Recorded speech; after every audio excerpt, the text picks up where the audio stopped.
Liminal spaces are thresholds between two conditions, times or places. They can feel strange, unsettling or dreamlike because they're not meant to be stayed in, and the Pokémon world is filled with places like this: abandoned, transitional, eerie. In this iceberg, we'll take a look at the most forsaken and purposeless locations in the Pokémon universe. Welcome to the iceberg of liminal and abandoned spaces in Pokémon. Say my name, Iceberg. Goddamn right. Power plant.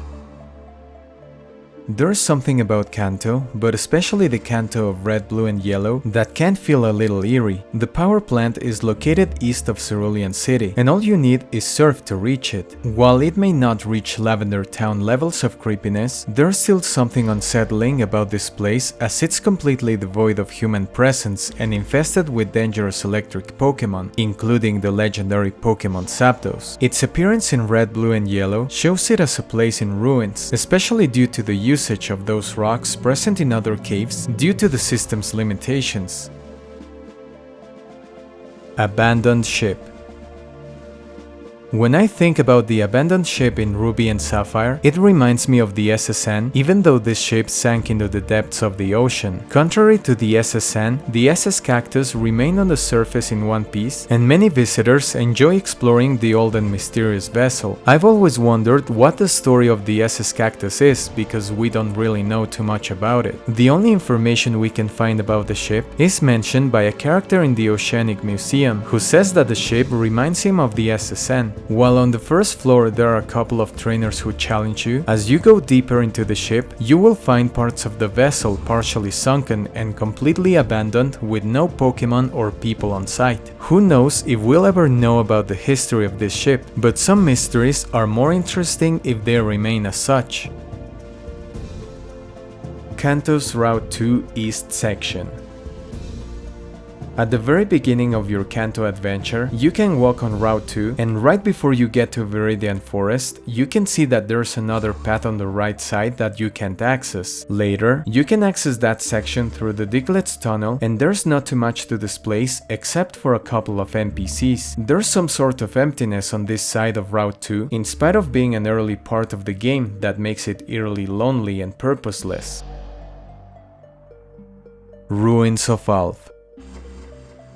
This place is visited by tourists and researchers willing to unveil the mystery of the unknown, Pokémon believed to exist since the beginning of time. Although the place is a tourist attraction with several people on its surface, the deeper you go into these ancient underground ruins, the more unsettling the atmosphere becomes. The dark, empty passages whose walls and floors are tattooed with inscriptions of the mysterious Pokémon unknown tell the story about how an ancient civilization built or discovered the place but had to abandon it for reasons unknown. On top of this, if the player feels like tuning in to a specific radio frequency inside the ruins, they'll be able to hear the mysterious Pokémon communicating, messages that to this day remain a complete mystery.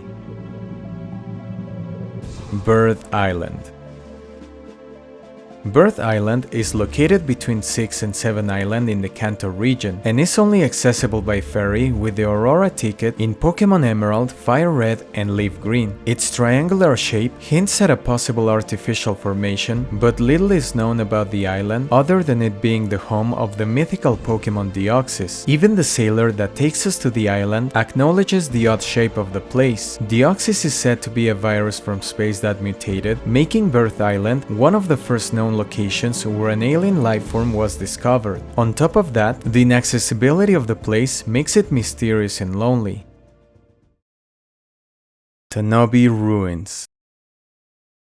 Tanoby Ruins, where the Unown found another secret corner in the Pokémon world. There's something about the Sevi Islands I love, and it's that sense of remoteness I got when I discovered you could get there after beating Blaine. However, after beating the Elite Four, you could explore the 7 islands and if you were lucky, some of the secret locations hidden behind rare tickets distributed back in early 2000. Of course, one of the most mysterious places is the Tanoby Ruins, and the reason is that it's not really known who built these temples to the Unown. It might be that the ancient civilization who built the now ruins of Alph could have moved to Kanto and started a new life in the most remote part of the region, but information is scarce, as the only thing we know about it is that it was built 1500 years prior to the events of Fire Red and Leaf Green for reasons unknown. Same as the ruins of Alph, the place is devoid of people or Pokémon until the Tanoby key puzzle is solved, and then it becomes populated by different Unown. Although the place projects a liminal space vibe with the Unown, without them, and maybe at night, the threshold between liminal and creepy blurs out. Mirage spots. Mirage spots have always fascinated me because, much like Mirage Island, they mirror the concept of phantom islands, places once reported to exist but that today are nowhere to be found. These phenomena were introduced in Omega Ruby and Alpha Sapphire, and they were home to many Pokémon, some of them legendary, impossible to find anywhere else in the Hoenn region. While some of them appear in the shape of storms or dimensional rifts, I'm more curious about the islands that have caves and forests to explore. They make me wonder where they come from and why they appear. Perhaps they are ordinary islands hidden by strange weather, but given the mysterious nature of the Pokémon world, I prefer to imagine them as fleeting projections of parallel worlds, real in their own universe. Whirl Islands. According to Pokémon Soul Silver, the Whirl Islands were once a single large island that two countries fought over until Lugia appeared and tore the island into 4 parts. What sets the Whirl Islands apart from other mazes is that these islands go underwater, and with the need for Flash to see what's ahead of you, it makes you feel like you could get lost forever. Whenever I get the chance to talk about the Whirl Islands, I like to mention how, back in the early 2000s, Pokémon games didn't rely on tutorials, instructions, or cutscenes to guide you to the game's mascot. Instead, they encouraged players to explore, get lost in dark underwater areas, and uncover a secret, powerful legendary Pokémon. This happened to me when I was playing Pokémon Gold. After catching Ho-Oh, I wasn't expecting to find Lugia in a place that's barely mentioned in the game. The chamber where Lugia awaits is definitely the most eerie place in the entire maze that the Whirl Islands have to offer. Black City. Black City is a location exclusive to Pokémon Black, and the people you encounter there depends on how long it takes you to get to the post-game from the moment you start your adventure, among other things. I'm not sure how long I took to get to that point, but probably long enough for the entire city to be empty. If you thought that only rooms inside a house or facility could be liminal spaces, then take a look at this almost entirely black place devoid of humans, except for those inside the Pokémon Center. I would understand the idea of people living a city in ruins, but the fact that the buildings are standing makes this place one of the most unsettling of this iceberg. Area 0 Depths. Area 0 is a very unique place, as from below, nobody would guess that inside the great crater of Paldea lies a paradise of wild Pokémon. This Eden of the Pokémon world lies inaccessible to most of Paldea's population, and it's already a very lonely place that holds many mysteries, especially when it comes to Paradox Pokémon. Deeper into its caves, there's a huge underground area, replete with giant crystals that emit colorful light amidst the perpetual darkness of this abandoned and mainly unexplored place. Deeper still, there's a lab where Professor Sada Arturo performed experiments related to Pokémon from the distant past and future respectively. Mysterious periods where Paradox Pokémon come from. Now abandoned, there are bits of lore that can be found inside this solitary place that feels unescapable, considering that it lies underneath an already inaccessible place. Abyssal Ruins. When I first found the Abyssal Ruins in Pokémon Black, they immediately reminded me of the legendary city of Atlantis, home to an advanced civilization that even in ancient Egypt was considered to be ancient. I then discovered that these ruins in Pokémon were actually based on the Yonaguni Monument, an underwater structure that some theorized to be man-made. If this were the case, this structure would need to be around 8,000 years old, older than the pyramids of Egypt, given that the only way any civilization civilization could have built that was in a time when it wasn't underwater, approximately by the end of the Ice Age. I guess the same would apply to the abyssal ruins, given that in modern Unova, the sea level has risen so that the place is completely sunken. What's odd about this place, and no wonder, is that it's devoid of humans and Pokémon, and same as in the ruins of Alph, the player can find mysterious letters that talk about a king that lived 3000 years prior to the events of Black and White, and how he was able to save his people from the tsunami that sank the city. The World Islands might be an underwater maze of caves, but at least a human being would be able to breathe and walk on solid ground, while in the abyssal ruins, you're actually underwater, with no Pokémon or trainers around, just the mystery of a place that lies almost forgotten under sea. Sealed Chamber. What makes the sealed chamber different from other underwater caves in the Pokémon world is that in order to access it, you need to dive to find a specific spot and resurface. Instead of finding yourself outside, you'll end up inside a hidden chamber that doesn't seem to be accessible by any other means. We know that this is the place where we open the doors to the Regi trio across the Hoenn region, but I generally think about the lore of this place that reminds me a bit of the ruins of Alph, except that whatever civilization lived in this cave, they made a tough decision by choosing this dark and almost inaccessible place as their home. If there's an isolated place in the Hoenn region that is not Southern Island, it has to be this one. Berry Forest. Viridian Forest is one of my favorite locations, and to be honest, I don't know why precisely. There's something creepy about it, especially with the theme from Generation 1 playing. It's not exactly a lonely place, as we can see and battle several trainers here. However, there's a place like this, but lonelier. That is the Berry Forest, located on 3 Island in the Kanto region. This is the same place where we are tasked with finding Lostel, but once we complete the quest and come back to this place, it feels really odd, especially since this place is a dead end, unlike Viridian Forest. This is an out-of-the-blue idea, but it would be amazing if somebody recreated the Sevi Islands in Pokémon Red, Blue and Yellow. Tunnel. I remember playing Pokémon Snap for a long time, even though it's a quite short game. However, without access to the internet, I got a really good time relaxing and enjoying the surroundings of the several locations in this game while I caught some of my favorite Pokémon on camera. What makes not these places but the entire game feel like a liminal experience is the fact that during the whole game you only meet with Professor Oak, although only at the Pokémon Lab, because once you leave, you're on your own. However, the most hunting place is the electric plant on the tunnel level, because unlike the other locations in the game, we can see evidence of human activity in the place due to the several machines present in the plant, and yet no other human ever shows up in this dark place infested with Pokémon. If it weren't for them, this place would feel like a post-apocalyptic place that barely survived a cataclysmic event and that wiped all life forms on the entire planet many millennia ago. Seabreak Path. Seabreak Path is an odd one because on one hand, it gives me a bit of the same sensation as Navel Rock, where you find yourselves going up or down on what feels like endless ladders. The way toward Flower Paradise feels endless too. I remember dreaming about endless fields or paths with flowers, and a pale blue sky with a few clouds that basically had the same shape. It was an odd dream, but instead of giving me a sense of freedom and comfort, I felt trapped in an alternate world with nothing but green fields and a blue sky. Seafoam Islands.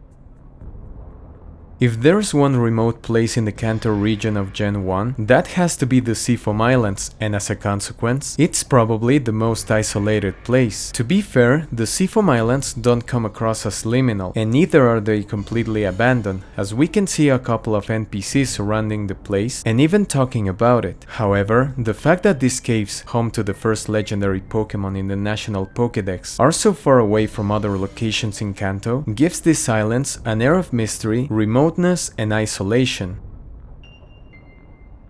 Faraway Island.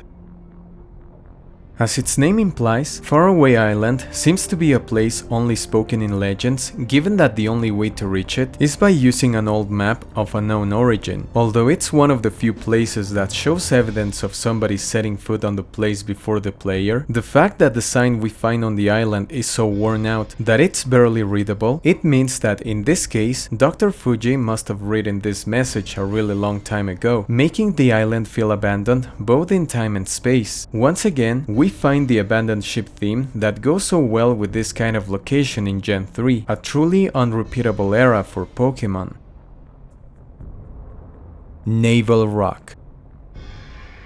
I was fascinated by the existence of these places because I didn't know that you needed special tickets to get there. All I knew is that they were programmed into the games and I wanted to get there as well as the other mythical islands in Gen 3. Navel Rock is a very interesting place because it combines a structure that goes incredibly higher into the sky, way higher than the Sky Pillar and deeper than the Whirl Islands. This place is home to the legendary Ho and Lugia in the Generation 3 games. This makes me wonder if Ethan and Chris didn't catch them canonically, or if they're completely different Pokémon from those in Pokémon Gold, Silver and Crystal. Once again, this is another isolated place from top to bottom. Southern Island.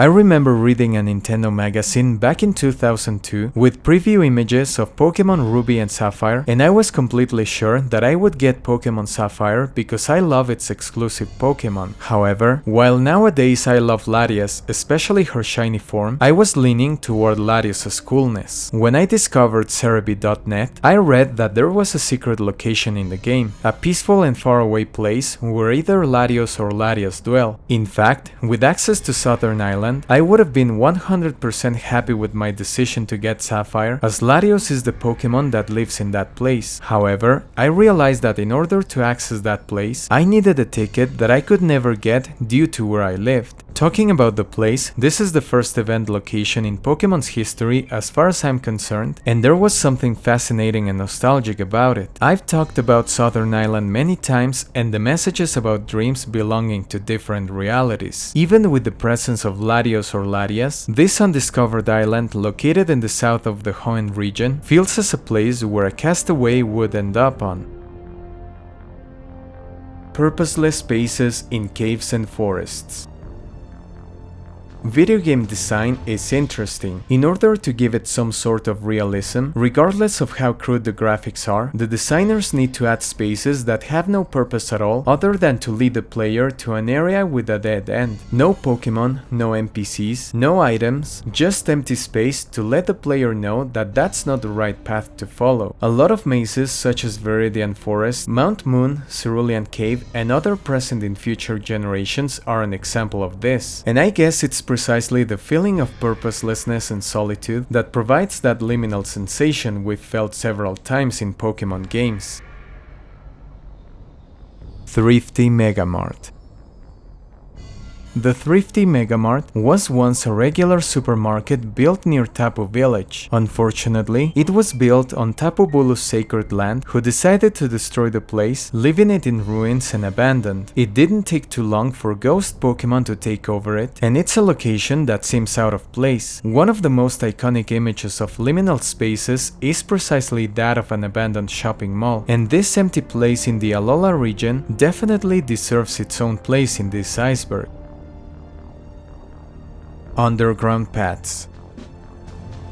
I'm talking about the passages connecting routes 5 and 6 and 7 and 8 in Kanto. These dark tunnels stretch beneath an entire city, and because of that, the walk through them feels unusually long. When I imagine passing through, it feels like there's no beginning behind me and no end ahead, just a silent, empty corridor with no people or Pokémon, even more solitary than the Kanto power plant. They may not seem that remarkable to most players, but to me, the underground paths embody the feeling of liminal spaces.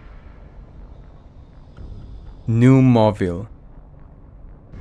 New Mauville has a similar vibe to the Kanto power plant. Unlike the lively Mauville city, this underground power plant sits concealed behind an iron door, a place hiding a dark secret regarding Watson and its involvement with Greater Mauville Holdings, the rival company of Devon. In Omega Ruby and Alpha Sapphire, it was intended to be an underground city, and it has a remarkable 69 floors underground, probably one of the most ambitious architectonic projects in the entire Pokémon world, but that was abandoned due to the fact that it served as a natural habitat for wild Pokémon. This is a place that we cannot really explore, but just to imagine that it's a city that spans across almost 70 floors underground, one can only think about what kind of eerie and off-putting things you could find there, serving either as a creepy or liminal space, depending on whether the underground levels are illuminated and conditioned for human inhabitation or not.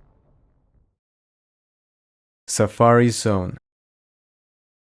Even though the other Safari Zone I'll talk about is by far the most liminal, there's still something strange about the one in the Gen 1 games. I'm not sure if it's because other than the NPCs found in the rest houses, there are no characters outside catching Pokémon, but the Safari Zone feels off to me. It's well known that the Safari Zone in Gold, Silver and Crystal was removed, probably due to a lack of space. However, in the game's code, data for this area still exists, and it can be accessed via cheating. The place in question has tall grass and lakes, but what makes this place off is that, as expected, there are no NPCs and the once thriving with life area is now completely devoid of Pokémon. As if it weren't enough, if you happen to save in this area, you're stuck there forever, as there's no way to get out and no Pokémon can take you out of it. Red's house in Generation 2. Red's house is no stranger to some of us, as it's the place where we began our journey to become Pokémon trainers. In Pokémon Gold, Silver and Crystal, we get a chance to revisit this house when we travel to the Kanto region after defeating the Elite Four. Nonetheless, when we visit Pallet Town, it feels emptier than ever before, especially if we enter Red's house. The only character we can find is Red's mom, and as I've said several times, it's noticeable that she's concerned about Red, and no wonder, as apparently her son hasn't been there in a long time. When we go upstairs, we can see what used to be our bedroom in Generation 1, but this time with a Nintendo 64 instead of the old SNES. There's evidence that Red hasn't been there for some time, because when you check his PC, a message will display saying that it hasn't been used in a really long time. What used to be a lively child's bedroom, filled with the spirit and hope of a Pokémon master in the making, is now a ghost room, a shell of its former self that evokes an eerie nostalgia that can never be real again. SSN's departure port. The SSN is one of those few locations, if not the only one, that we cannot visit after we complete part of the story to get caught and access the Vermilion Gym. The theme is very captivating, and we also hear a remix of it at the Oceanic Museum in Ruby, Sapphire and Emerald, but sadly we never get to listen to it again during the same save file once it departs. The only way to enjoy this theme whenever we want is by getting a Pokémon via trade before the SSN section, so that we can always access the ship and even surf around in order to see the infamous truck where supposedly Mew is under. Unfortunately, there's no mythical Pokémon, and all we can do is admire this purposeless space, waiting for the SSN to depart and never come back. Silent Hill. I'm a big fan of parallel universes. The fact that the Space World 97 demo was unearthed after many years and that we got the chance to play it is remarkable because it somehow gave us a taste of what players in a different universe were enjoying. I sometimes imagine that Pokémon such as Aquaria are nowadays enjoying a Mega Evolution or a Dynamax form somewhere in the multiverse. It's interesting how we have fond memories of initial towns in Pokémon games such as Pallet, New Bark or Little Root Town, but when we take a look at Silent Hill, things are a bit off. You might remember how in spite of the monochromatic look of towns, places such as Celadon or Cerulean City looked a bit alive, but as soon as you start playing the 97 version of Pokémon Gold and Silver, you see this very dark shade of green that covers Silent Hill and its inhabitants. Once you venture into the tall grass outside of this ominous place, you encounter some familiar faces, but also Pokémon that don't exist. Some of them were modified modified. Others were based on Pokémon we got in present generations, but there are some that are their own thing and that probably we'll never get to see again. The fact that we got to see what this alternative game had to offer is not an opportunity we get very often, and if one day Game Freak decides to acknowledge the Pokémon that appeared in this demo and turn them into new Pokémon, that would be one of the most epic things they've ever done. Ultra Space and Beyond.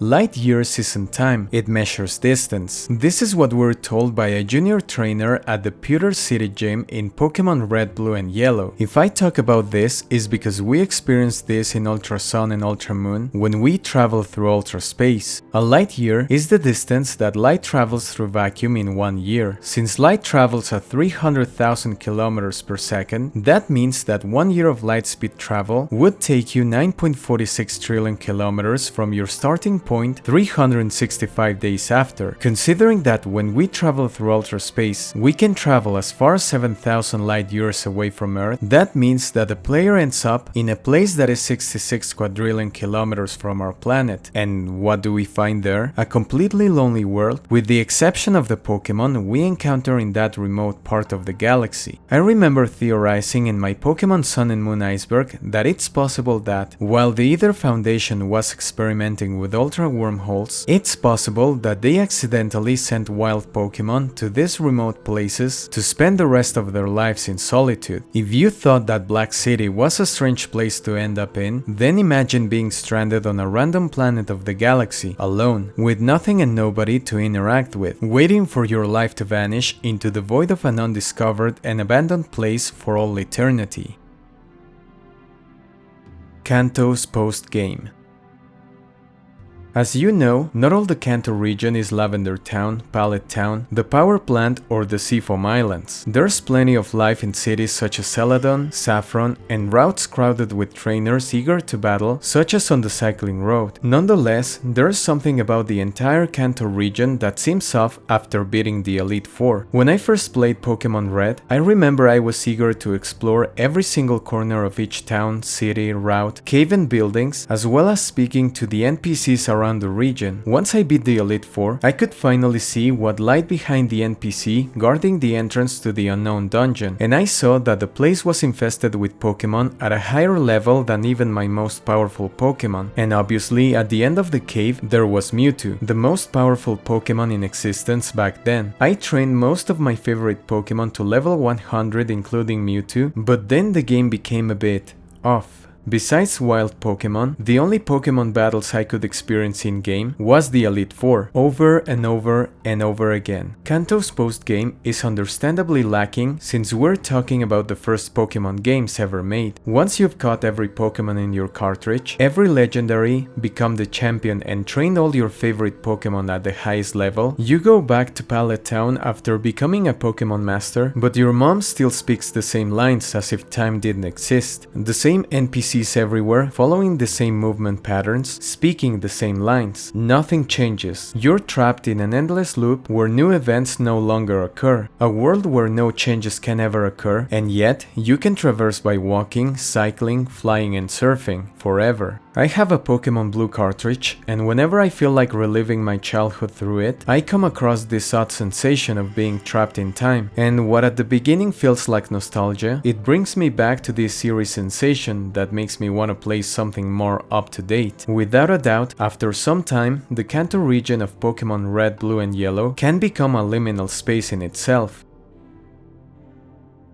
Pallet Fields. Pallet Fields is an unofficial name that refers to the grassy area that lies to the east and west of Pallet Town, and that it was believed to be land of legendary Pokémon and Pokégods. However, I saw it more like an endless field of green grass to explore. As a kid, you tend to be more curious, and it was my case because I wanted to find a way to get to that part of the game and see what lied beyond the limits. In my innocence, I thought I would find secret towns, new characters, Pokémon, and challenges to complete, but unfortunately, there was a fence I could only see through, and most probably it was just an endless space without any purpose at all. You can actually walk through walls and step into the grassy area, but then the game freezes. Glitch City. We've talked about being stranded on a planet thousands of light years away from home, somewhere in the galaxy, but what about being on your own in another dimension? Although Glitch City is not canon to any Pokémon game, back in the 90s, some of us ended up in this twisted dimension where surfing on ground and walking on water was completely possible. Even numbers popped up around the protagonist, as if the Matrix weren't shy to tell Red that he was living in a simulation. Talking about the Ultra Space and its many worlds, we have to take into account that, while 7,000 light years from Earth sounds unfathomably far, this is only 7% of the diameter of the Milky Way galaxy. The Milky Way is 100,000 light years across, and that's only one of the estimated 2 trillion galaxies just in the observable universe. However, no matter how far and how long you travel in this universe, you could go for all eternity, and you might never be able to reach a parallel world. If this is the case, it's possible that Glitch City might be impossible to reach or escape from.